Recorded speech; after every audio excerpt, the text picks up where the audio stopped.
going to use npx create React app.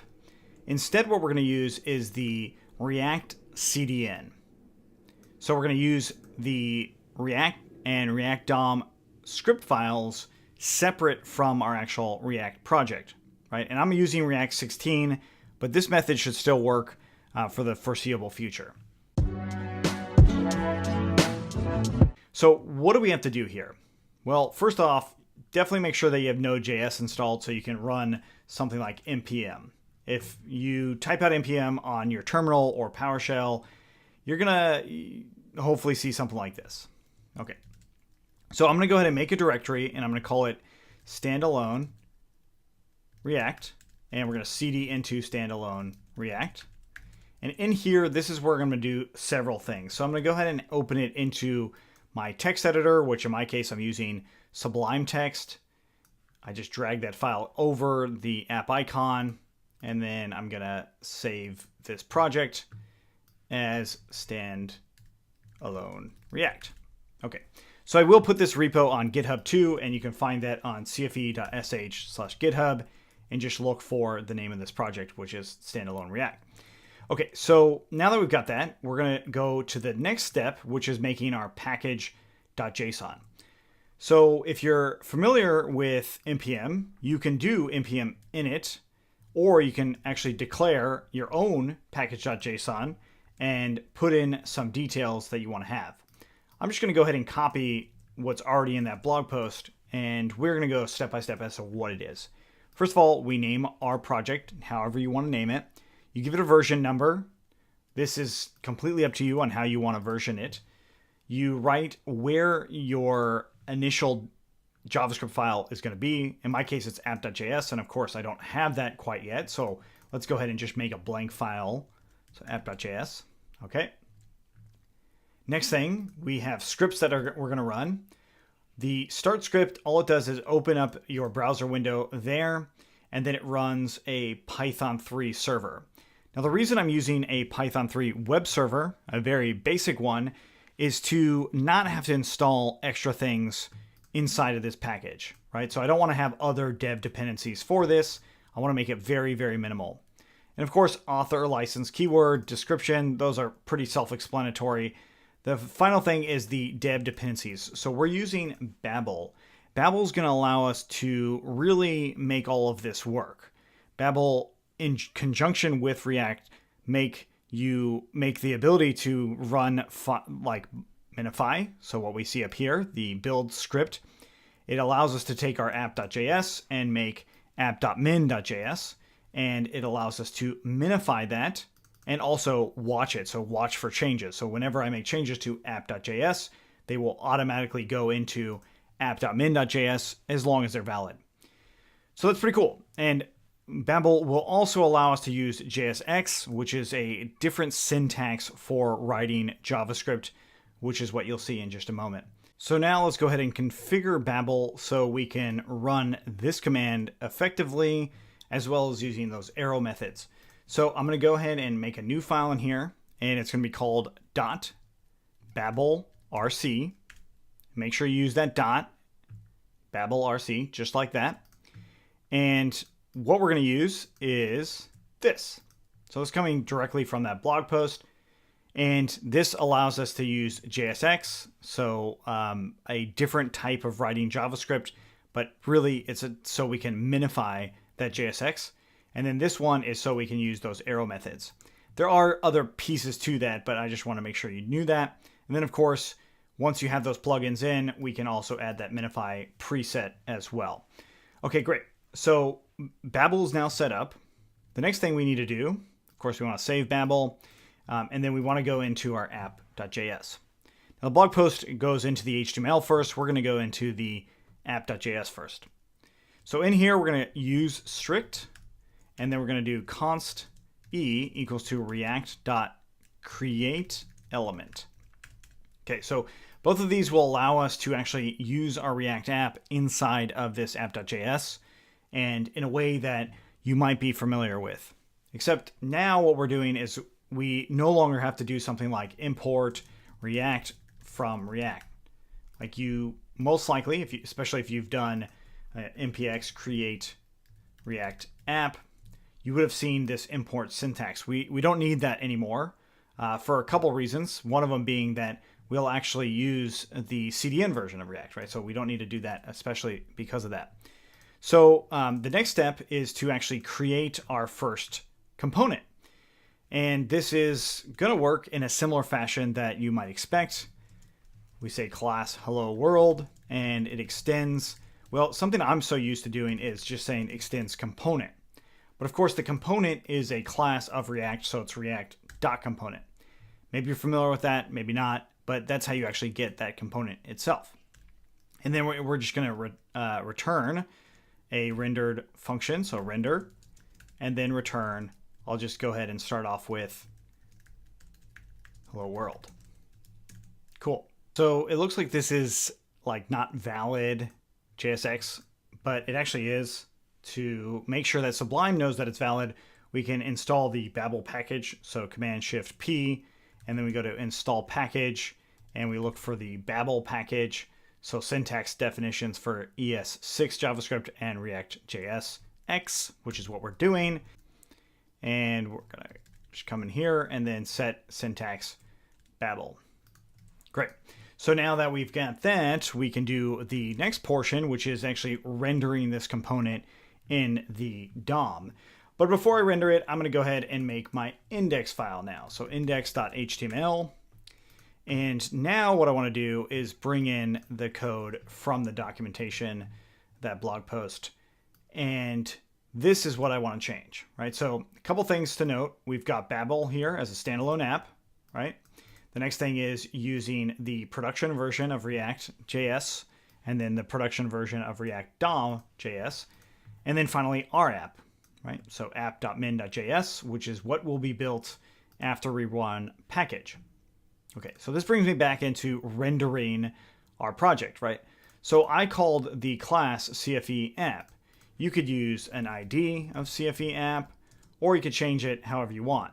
The idea here, though, is we need to use just pure JavaScript as a selector for whatever this element is, and then change that element to work with our React project. This is standard for React DOM, but if you're not familiar with it, it's important to know. So what I want to do is change all elements of the CFE app. So I want to use class in that case.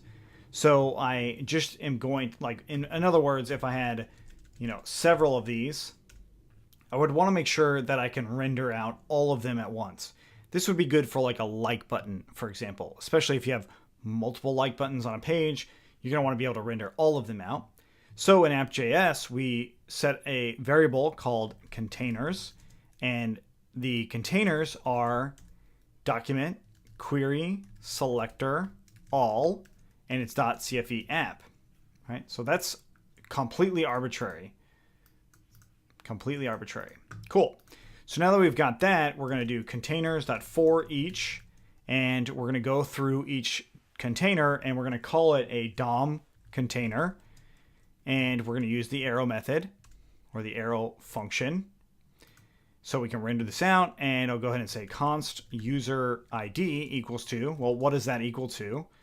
So we already set some values here, and we did data dash and then something in here. So user ID can now be associated with this DOM container. So I can use DOM container dot dataset dot user ID. So you could console log what the dataset is to get more information on other attributes that you might add to that element, but this will give me that user ID. Don't worry, I'll show you why I'm doing this in a moment. And now we can use React DOM. So remember, in my index file, I am calling in React DOM, so it's right there. So I don't have to import it. It's already available for me. So React DOM.render, and then we want to render an element, our React element.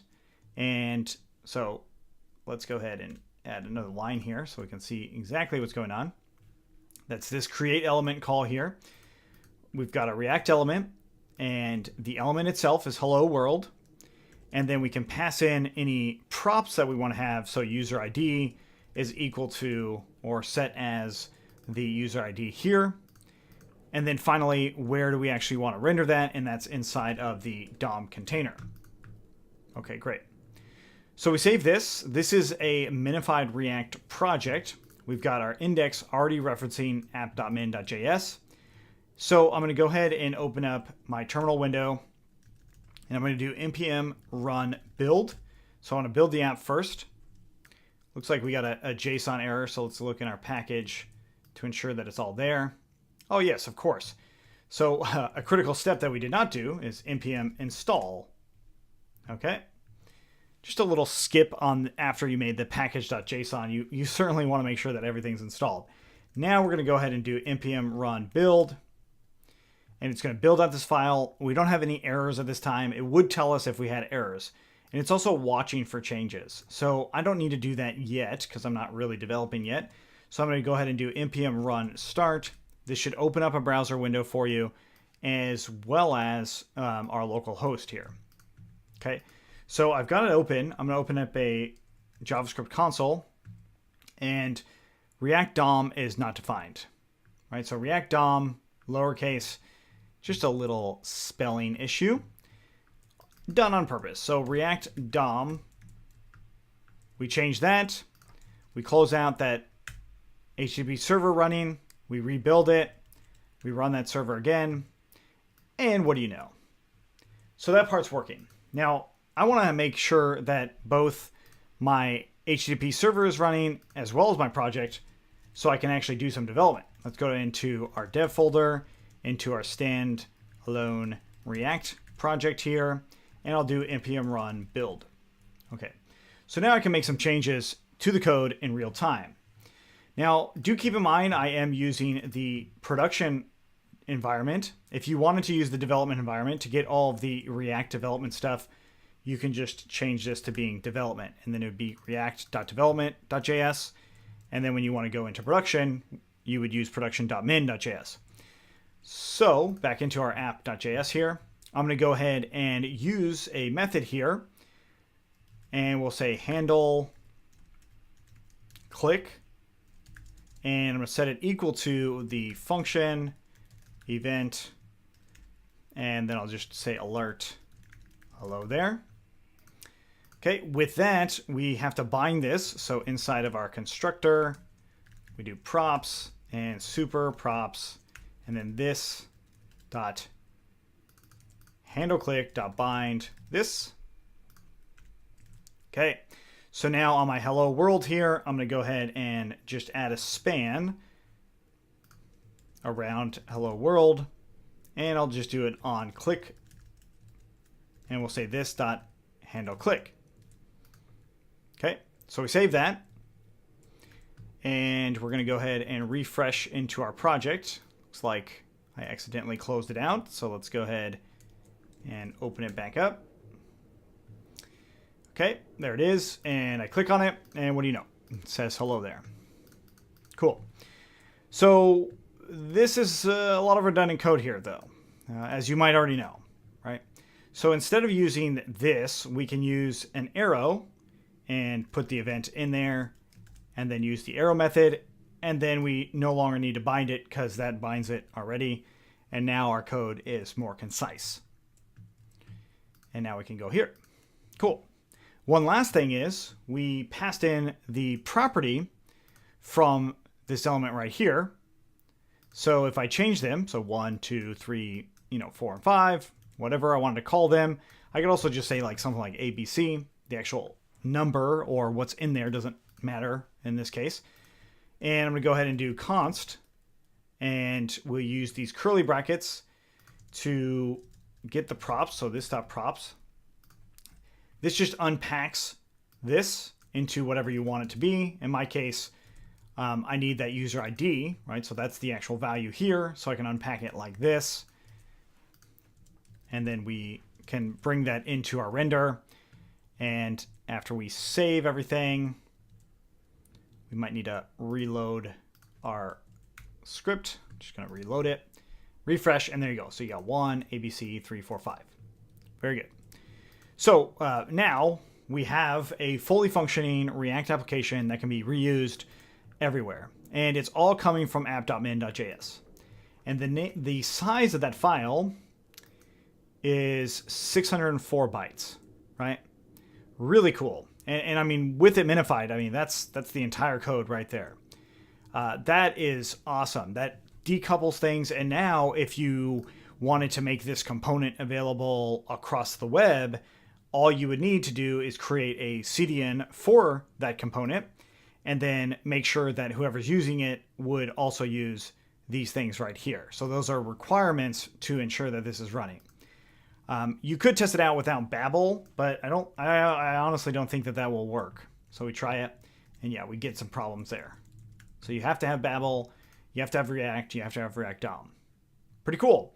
So that's a standalone React app. I realized we covered a lot of things that were in that documentation, but I do think this is really valuable to use for many reasons, but especially if you're trying to make just a really little tiny app and you can leverage the content delivery network of these other things instead of having a much bigger app that would have all of this packaged into it. Now, when I say much bigger, it's not going to be huge, but it's certainly not going to be as small as this, and you don't get the benefit of the speed from using the content delivery network, right? So if you're not familiar with how that would work here, essentially what that means is if anyone ever downloads this onto their local browser from any site, it's going to load significantly faster on your site because it will most likely already be on their local browser. So they won't have to reload these scripts here. They will already be there. That's a big part of the reason you would use a CDN. And then the next thing is actually loading up your app will be significantly faster as well. So there's a lot of wins there versus if you used just React Create app, or Create React app rather. If you use that and it's all packaged in 1 or 2 scripts, then they have to load all of those 1 or 2 scripts that you have. Although those are efficient, React has made them very, very efficient, it still takes more time than it would to just load these 3 things up. Pretty cool.